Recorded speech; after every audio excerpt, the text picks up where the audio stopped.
والله يدعو إلى دار السلام، والله يدعو إلى دار السلام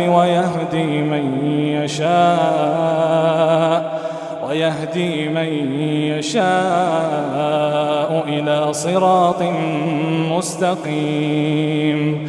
للذين أحسنوا الحسنى وزيادة ولا يرهق وجوههم قتر ولا ذلة، أولئك أصحاب الجنة هم فيها خالدون. والذين كسبوا السيئات جزاء سيئة بمثلها وترهقهم ذلة ما لهم من الله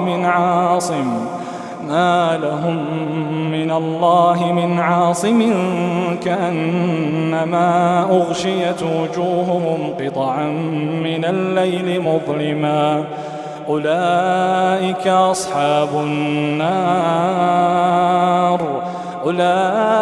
أصحاب النار هم فيها خالدون. ويوم نحشرهم جميعا ثم نقول للذين أشركوا مكانكم أنتم وشركاؤكم، فزيلنا بينهم وقال شركاؤهم ما كنتم إيانا تعبدون، فكفى بالله شهيدا بيننا وبينكم إن كنا عن عبادتكم لغافلين. هنالك تبلو كل نفس ما